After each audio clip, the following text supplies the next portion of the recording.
Hello, happy day after April Fool's Day, everyone. Couldn't record yesterday because then you wouldn't believe a word that I said. Going to be a short, and this time I actually mean short video this week. There were a number of improvements that I made. I mentioned some of those in the closed beta email, and I've been tweeting about them. So I'm just going to show you kind of the main update for this week. It was a short week. I had a funeral to attend midweek, so that took a couple days out of it. But worked all day yesterday and got most of the work done on the enemy animations, which are the big thing that basically everybody, me included, have been waiting for and are the key to progressing with the beta. So I am going to hop over in game and I'm going to show those to you guys. So here we go. I'm going to fire this up here. I have a couple characters prepared. And of course, I don't have total control over the order because it's effectively randomized. So let's see, I successfully killed off my explorers. So we're going to grab someone here. We're going to send them adventuring, and you're going to see how the enemies work. And that's pretty much going to be the video for the week. So again, the portal location's still a bit off, but all right, we're doing our default exploration here. We're not using a portal cube. We have Buckminster Yinzhen, and there he goes, encountered a Ranid. So they have their attack and hit animations. The monsters have two attack modes. They have a common attack, and then they have an uncommon attack that is usually, but not always, more powerful, and sometimes has a different damage type. So in this case, the Ranids typically are doing this tongue attack, which is physical damage. And then there's basically a 25% chance for each attack move that they'll do the second mode attack. And this is all balanced around the frame charges and everything. So a couple of the monsters that we fight, their second attack move is going to have a different animation. And some of them have a projectile as well. So we'll see what happens here. But the enemies spawn based on the encounter type. There we go. Spits a little globule of acid there. So when it selects that attack mode, they do the alternate attack animation. And there are different projectiles for the different monsters. So the gun turrets, the Ranids. Oh, we hit two in a row here. So I'll switch to another explorer here. Let's gear them up. So the Ranids, the Krantis, the gun turrets. Now they all have the same basic sprite and animation right now. So I haven't done any of the mods like the recolors, the scale changes, adding and removing any of the layers, etc. So, typo. Anyway, I'll fix that later. But ultimately, there will be, as you level up, the monsters will get sort of more intimidating. So some will have alternate sprites, some will increase in scale, some may have different colorization or affectations like spikes and things. And as they scale up, their projectiles will scale up as well. So we'll differentiate those. That'll probably happen after the beta.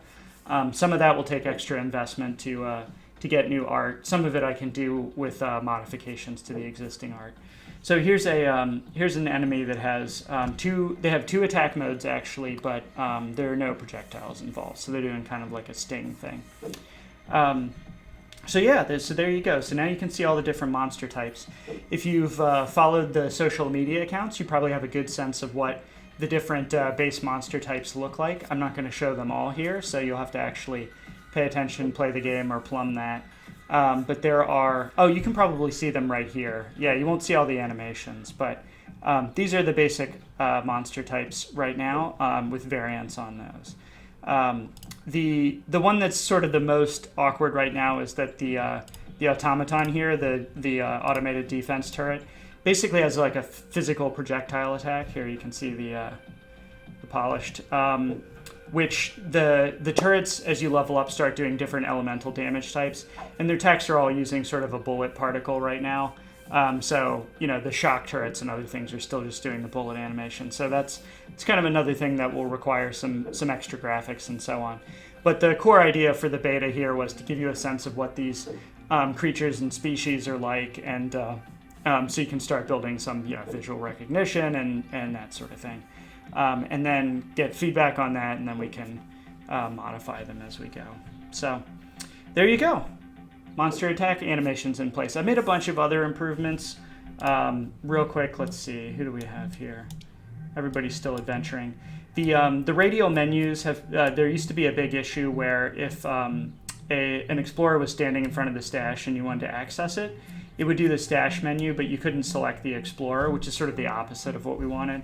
So I fixed the ordering there, and I smoothed out some of the pivots on the animations. So the Explorers, when they die before, were sort of levitating slightly. Now they die flat. And I needed to make a bunch of offsets and other things had to tweak to accommodate that. So the actual development list is really, really long for this week, and I accomplished quite a lot, especially working all day yesterday. But the main thing I wanted to show you is the different enemy types. And good to note that the infant tardigrade here is still the most lethal enemy in the game. Most of the explorers who die. So here's one of the offset issues. I haven't corrected the offset. So normally the pivot was in the center, so he'd be standing on the floor. Now the pivot's on the bottom. So I need to fix the math on that offset, but get that kind of stuff cleaned up, and we set a date for the closed beta, which if you're on the beta test list, you received an email update about that yesterday. If you're not on that list and you would like to participate in the closed beta, there are details. Look back the timeline on the videos. There's a video with tons of detail about the closed beta, or you can drop myself or Heather a note on Facebook or Twitter, or email, or leave a comment on the video, and we can get you onto that list. But we'll be starting that in just over a week, actually. So I'll spend the next week doing a bunch of kind of clean up bug fixes and hardening to get stuff to where hopefully it should not crash constantly, and then we'll send out the instructions and get people rolling. So there you go. We've kind of gotten almost to the end of the list of items that I considered important for the closed beta, with a bunch of stretch goals in place. So I'm very happy with progress so far, and I'll share the beta feedback with you in a pretty open way and how that impacts my plans going forward, and then we'll start moving this game towards a more kind of commercial state. So thanks for all your support, really appreciate it, and hope you enjoy following along on this project. Have a great weekend and a great next week. Bye.